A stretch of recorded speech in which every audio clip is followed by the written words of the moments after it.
Oi, gente, tudo bem? Na sexta-feira, nós começamos a estudar o segundo gênero do nosso terceiro caderno de estudos. Foi quando nós começamos a estudar a anedota, não é? Vimos que a anedota é um gênero narrativo e, portanto, tem aqueles 5 elementos que nós já estudamos em sala de aula, estudamos no caderno 2. Temos a presença do narrador, temos a presença do personagem, temos a presença de um espaço, de um tempo e de um enredo, não é? Que é a sequência da história, como que a história é contada, como que ela se sucede.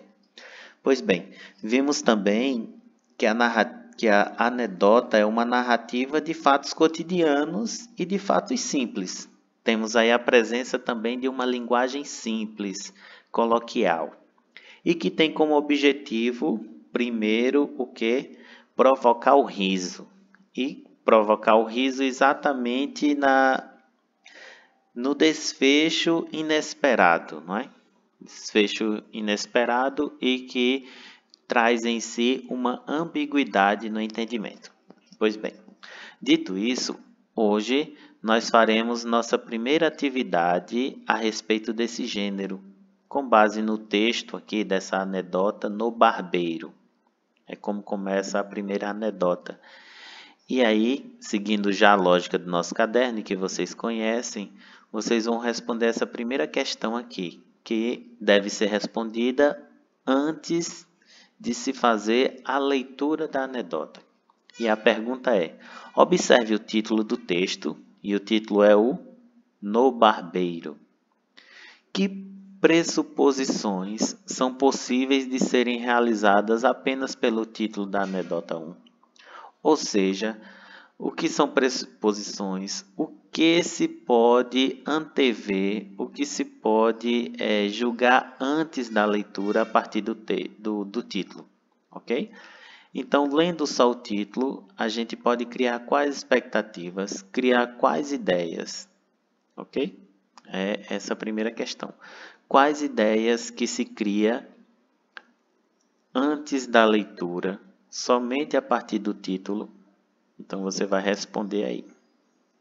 Depois você vai fazer a leitura. Você vai ver aí a presença da linguagem regional, da linguagem coloquial, do discurso direto. Discurso direto é aquele que um fala e o outro responde. E aí nós vamos ter os travessões exatamente fazendo essa indicação. Olha aqui, ó. Um fala, outro responde, outro fala, chega o narrador e outro fala, outro responde. Ok? Depois você vai responder as questões após a leitura. E aí vamos para a segunda questão. O texto apresentou alguma informação semelhante às que você pressupôs ao ler o título do texto? Então, você criou ideias antes e depois da leitura. Essas ideias se confirmaram ou não?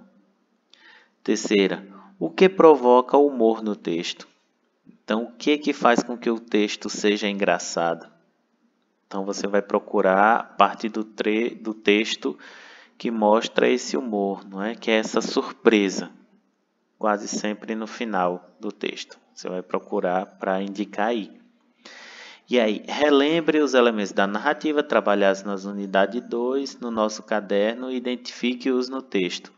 Então, você vai o que? Indicar quem são os personagens nesse texto, no barbeiro, quem é o narrador, se ele é de primeira pessoa, de terceira pessoa.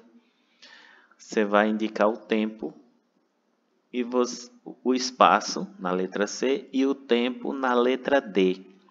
Observe que no tempo você não vai achar a tarde, a noite, no dia 20 de novembro e por aí vai. O que é que você vai achar? Você vai achar a predominância dos verbos. Os verbos estão predominantemente no presente, no passado ou no futuro. Então você coloca essa indicação aqui como indicativo do tempo, ok?